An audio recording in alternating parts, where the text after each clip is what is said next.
Hello and welcome to Get Collected. I'm your host, Soul Brother Mike, and it's Thursday, March 23rd, 2017, and you're listening to Season 2, Episode 19.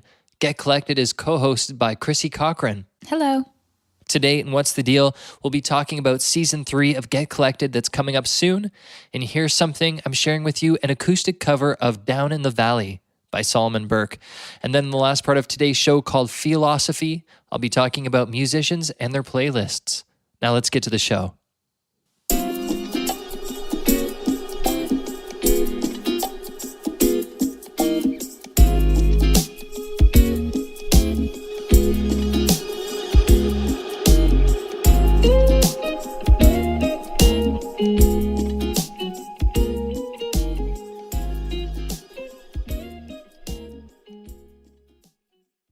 So what's the deal? Here's the deal. On April 20th, Get Collected will be going into its third season. We have a few surprises planned, but if you, the listener, have any ideas for our podcast, we wanted to take the time now to encourage you to reach out to us and let us know what you want to hear.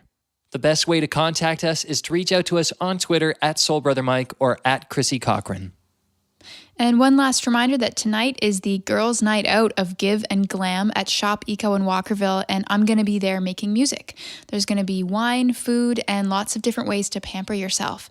Tickets are $35 each, and the event runs from 7 to 9. Please join us if you can. For more info, go to chrissycochran.com/dates.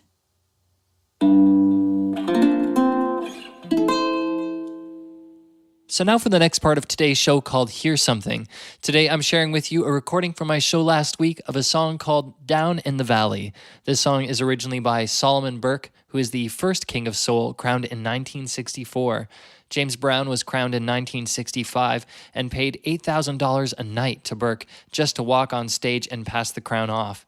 But Solomon Burke was never really decrowned as the king of soul, as James Brown was quickly becoming a funk icon. So to read more about the history of soul, I really recommend a book called Sweet Soul Music by Peter Gwaltney. And here's one from the king, Solomon Burke. It was down in the valley so low. Just hang your head over and hear the wind blow. Can't you hear the wind blowing, my love? Can't you hear the wind blow? Down in the valley so low. Have you ever been lonely, lonely? Have you ever been sad? Did you ever really want someone and really need them back?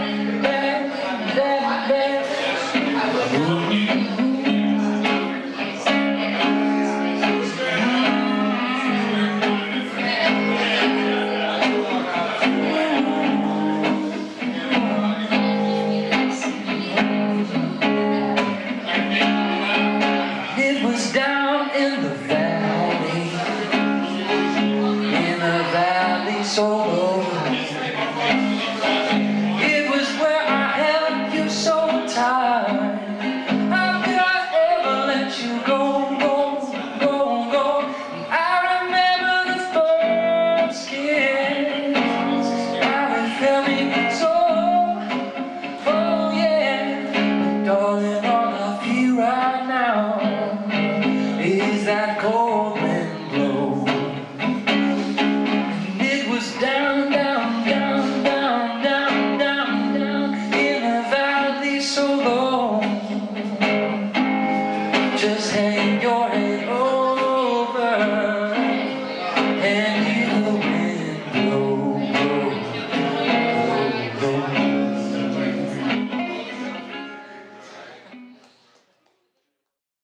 That was Soul Brother Mike playing some Solomon Burke with the song Down in the Valley. Reach out to him on Twitter at Soul Brother Mike to let him know what you thought.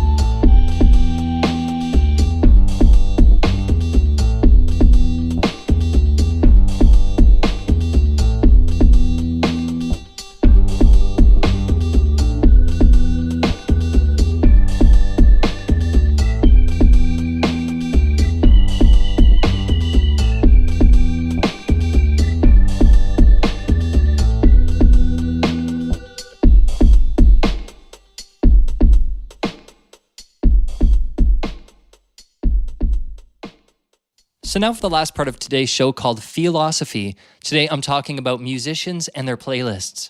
I wrote an opinion article on this topic, and you can read that at medium.com/get-collected. And I'm going to read that article for you now. So the article is titled The Roots of a Musician's Soul, How a Playlist Can Represent and Define a Musician's Roots. Every musician should have a playlist that represents their personal taste. This playlist can be real or hypothetical for musicians already, but curating this list can be one of the most important jobs a musician has. It could be 30 to 50 to 100 songs or more and include hit songs, but it should also include B-sides and the works of less exposed influencers. This list could also be better to include music from a variety of eras and cultures. So where is the rush coming from? It's not enough to have a favorite artist. It's worth it for musicians to dig deeper and refine their tastes. Musicians need to hunt for specific songs and moments in history that they connect with and those that they uniquely prefer. Songs that hit home begin to define what is influencing the listener's ears.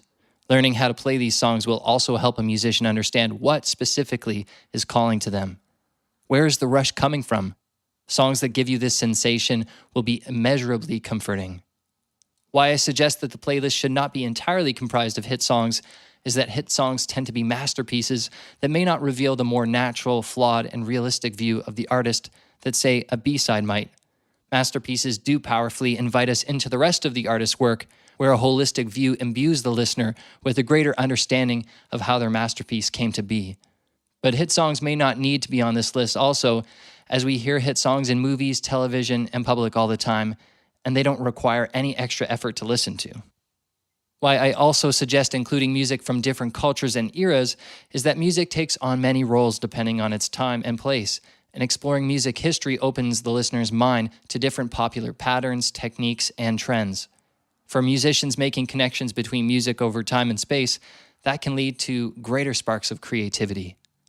The roots of a musician's soul represented in this playlist is the DNA from which their new creations will be born, and the child will have the father's nose, the mother's eyes, and so on, so that all parts are borrowed, but the creation is unquestionably new. This is the way it is with music. Music can be as mysterious as life itself, but we take and learn from those who come before, and musical knowledge is our heritage and our story as human beings. And it's an honor and privilege for musicians who decide to listen to and contribute to the conversation.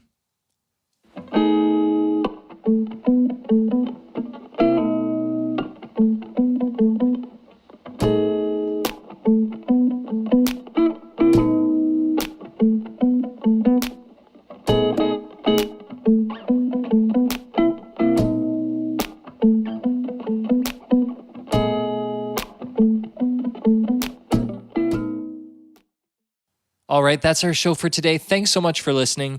Tune back in on Tuesday for an all-new Dust It Off. Stay tuned and stay collected.